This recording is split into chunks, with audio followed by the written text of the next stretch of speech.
Hi, my name is Caroline Wise, and this is Venture into Outschool. Today I'm going to share with you my top 10 takeaways from all the Outschool training sessions that I did. Before we get started, I want to say that I'm not an official spokesperson for Outschool. In fact, I'm really a brand new teacher, just learning as I go and enjoying sharing that information with you. If you're not yet subscribed to my channel, I hope that you'll consider clicking the subscribe button. I like to post videos about online teaching. I currently teach for both Outschool and VIP Kid. I'm also pretty active on Instagram. Find me there at teacher_Caroline. I'm going to start by reading a comment by one of you on my video about how to apply to Outschool. Here's what Shelly Bennett said. Caroline, thank you so much for this information. I am also a VIP Kid teacher and I'm on my 4th contract. Just watching the sample introduction video has given me some insight into where I may have strayed from what they were looking for.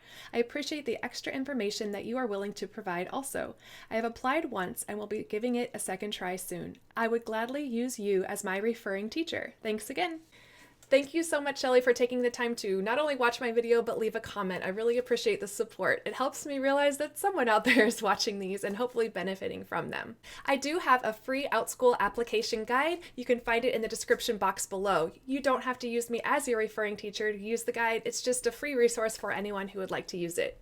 If you would like extra help with your application, feel free to email me at teachercarolinewise@gmail.com and I'd be happy to edit your responses and look at your video and give any feedback that I can provide. Now, this video is intended for teachers who are new hires to Outschool and don't quite know where to get started. If you're a Google Calendar user, be sure to stay till the end of this video and I'll show you how to incorporate your Outschool schedule with your Google Calendar. It's awesome. I love it. Let's get started with the top 10 takeaways from Outschool training. First of all, how do you find this Outschool training material? At the time I'm making this video, in my opinion, it's a little bit difficult to find. Not everybody has known what I'm talking about.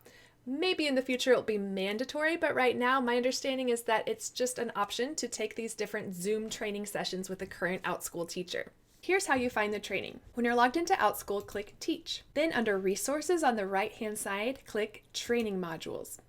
There are all kinds of materials you can read and take little quizzes over. And then under Live Classes for Teachers, you'll see 5 different options. The top 3 are intended for brand new teachers. Getting to know the site is just like it sounds. You get to know the Outschool site. Teaching online is basically a training session for how to use Zoom. And creating class descriptions does just that. It helps you with the nuts and bolts of creating great class descriptions that will draw parents and learners into your classes. Now, all 3 of these classes were an hour long and they were taught by teacher Erin Gerard. There's also a 4th class that I took. It was just a half an hour, kind of an overall overview of all these things. And unfortunately, I can't seem to find where I got this training session, where I signed up for it, how I found out about it. I have no memory of that. So if you have more information on that, please help us out and leave a comment below. And I'll update the description box if I figure out where I took that 4th class and how I found it. I just kind of combined all of these trainings together into the top 10 takeaways. I'm pulling different bits of information from all of them. Let's get started with the 10 takeaways. My first interesting takeaway was how much Outschool has grown. Since the pandemic hit, their growth has been explosive. From what she said, they went from 1,500 teachers to 6,500 teachers, so adding 5,000 teachers. Probably more now because it was a couple weeks ago that I took the class. And from what I understand, they're working as fast and furious as they can to support all these new teachers. Takeaway 2 is an important one. So when you are first hired for Outschool, you have to teach a one-time class before you can teach the other types of classes, such as ongoing classes or multi-day classes. Outschool wants you to kind of get your feet wet and teach a simple, clear class before you're overly complicating yourself with a whole bunch of different multi-series classes. But what's interesting about teaching one-time classes is that when you're a brand new teacher, you don't have any reviews yet and you don't have any completed classes yet. And parents can view how many reviews and completed classes you have, so you look very inexperienced at the beginning. The nice thing about teaching one-time classes is that it gets that class count up faster. For example, if I have 8 storytime classes that I want to teach and I teach them as an ongoing series, I don't have a completed class until the entire series is complete. After I teach all 8 classes, that counts as one completed class, and parents can only review that once. However, if I do 8 one-time classes, those will count as 8 completed classes, and parents can review me 8 separate times. So strategically, it makes a little bit of sense to teach one-time classes when you're first starting out to get that review count up and to get those class completion counts up, and it kind of makes you look a little bit more experienced. That's just one option for how to strategize to help yourself get noticed and trusted in the Outschool teaching community. Takeaway number 3 is Zoom settings. For a couple of Zoom settings, you really have a choice as a teacher on how to handle them. The first is muting versus unmuting your students, and teachers really fall on both ends. An argument for muting your students is that you don't get that background noise, dogs barking, parents talking on the phone, and that really can hinder the learning of your other students. So it seems fair to mute all your students. But for example, for my sing-along phonics class for 3 to 5-year-olds, I prefer my students be unmuted so I can actually hear if they're pronouncing the phonics sounds correctly and if they're participating. So that's a choice that you have to make as a teacher. The other Zoom setting to consider is your chat box. So I get the vibe that the older students really like to chat to each other in the chat box, so it's something to keep an eye on. You can change the chat box settings so that the students can only communicate to you back and forth and not to each other. However, you don't want to ever turn the chat completely off. It was explained to me in training that that's a bad idea in case the student is having trouble with their video or audio. It is a line of communication that they have to you that you do want to keep open in some form. Takeaway number 4, using keywords. When you're creating your class description, you really want to keep in mind how people will find you. So if you're not used to search engine optimization and keywords and all that kind of stuff, you might want to brush up on it just a little bit, but really it's common sense. When a parent is entering Outschool, what are they going to type into the search bar to find you? Is it phonics? Is it turtles? Is it math for second graders? Whatever it is that they would use to find you and to find your class, you want to make sure to have those keywords in your title, your class summary, your class description.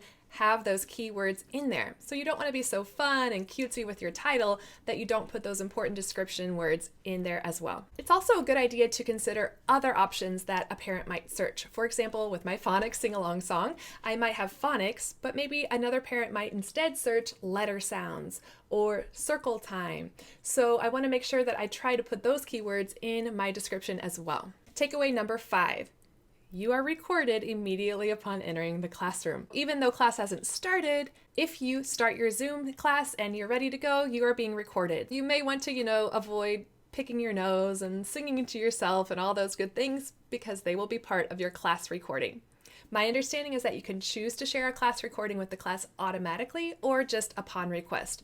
But either way, you're being recorded, so treat it professionally. I use Manicam to show a slide while students are entering the classroom that says class will begin soon. That's a good option, or you can just turn your camera off until it's time to start. Takeaway number 6 is that you can practice in Zoom before the big day of your first class. All you have to do is create a section for your class that is private instead of public, so nobody can see it and sign up for it. Then you can enter that classroom and practice Zoom, press buttons, and see how everything works. However, consider if you don't have any learners in the classroom, you really can't practice some of the important things like muting and unmuting a student, or chatting with a student, or having a student annotate or draw on the screen. In order to practice those things, you need a student in the classroom. So what I did to practice was I had my sons in 2 different classes enter the classroom in this private class that didn't actually exist, and I taught them the class, and it was really a great way to shake off my nerves. You might also have a teacher friend who would be willing to sign into a Zoom session and you could practice with them, or a spouse, or really you can just have yourself signed in from 2 different devices and practice those Zoom settings so you feel as comfortable as possible in your virtual environment. Takeaway number 7 is that parents will often try to communicate with you up until the moment class starts and sometimes a little bit after that. So you want to kind of have a method for how to handle it. Some teachers choose to have a policy, something like, I will check for messages up until 2 minutes into class and then I need to focus on my students. Some teachers like to have their email up while they're teaching and kind of refresh occasionally so they can see if any parents are having difficulty getting into the classroom or need help of any kind. Some parents will check on their phone and they'll say to the students, I apologize for looking at my phone as they're entering the room. I'm just checking to see and make sure that everyone is able to get in the classroom. I'm still new to Outschool. I've only taught a handful of classes, so I'm not sure what my policy is on all of this, but I do keep my email up so I can refresh the first minute or so of class, but after that I'm really fully focused on the students that are taking my class. So I'm not really sure how to handle that last minute parent communication yet, but it's something to be aware of and maybe listen to some experienced Outschool teachers on how they handle it. Takeaway number 8 is that safety is of the utmost importance to Outschool, and I'm so happy to hear that as a parent. What that means for you is that every student who enters your waiting room, who you then can invite to actually enter the classroom, must be a student enrolled in the class. Their name must match your enrollment. Now, as a parent, I know that can be kind of difficult because sometimes we're accidentally logged into dad's Zoom account, or maybe your student changes their name to something funny, a character that they like. That's a problem because you want to make sure the names match. So even if it frustrates a parent, you need to protect the safety of your students and have the names match. Once the student enters your classroom, you also need to make visual contact with the student. You need to see that there is a child of the appropriate age on the other side of the camera. So if they have their camera turned off, you must request that they turn it on, even for just a brief moment, so you can make sure everything's okay before they turn it back off. I have taught younger students so far, and they've all kept their camera on, but my understanding is that many of the older students prefer to have their camera off during class. If they become frustrated with your request to turn on their camera, you can just remind them that it's Outschool's policy for the safety of all the learners. Fall back on Outschool policy whenever you need to. And if they completely refuse, which I think would be very unlikely because they're used to this policy, then you would have to boot them out of the classroom because you have to keep your kids safe. Also, only learners are allowed on the camera. Even a parent helping a 3-year-old must stay off camera. If you have siblings and they're both enrolled, great. If they've both paid, perfect. But we can't have a sibling on camera if they are not a paid learner. We can't have a neighbor or friend or grandpa or grandma, just the learner. Takeaway number 9 is about sharing your screen. So if you're sharing your screen in Zoom to show your students something and that something has sound, like a YouTube video, you must check the box that says share computer sound, or it won't. And if you're anything like me, you'll start sweating bullets trying to figure it out as fast as you can. And finally, takeaway number 10 is how to view your schedule. Now, you're probably smarter than I am and have already figured this out, but for some reason I didn't know this until I took the training. When you're on Outschool, under your Teach tab, you can click Schedule and see the classes you have coming up.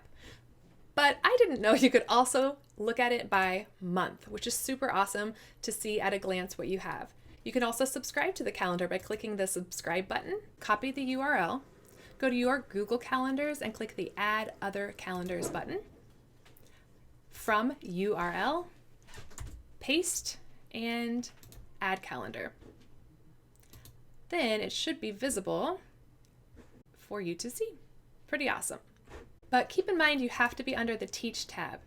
If you're just under your normal home screen and you click Schedule, this will actually be your learning schedule for your children. So you may not see anything on there and be very confused. So click Teach and then Schedule to see all your classes you're teaching. Well, those are my top 10 takeaways. These 10 takeaways are specific to me. You might have a completely different set of takeaways that are more important to you, so definitely go take the training. Outschool also has some great webinars on their YouTube channel, and I'll put a link to that in the description box. If you learned something at this video or you liked this video, I appreciate you clicking the thumbs up button and sharing it with your teacher friends. I really, really appreciate your support. That's it for today. I'll see you next time, and happy teaching. Bye.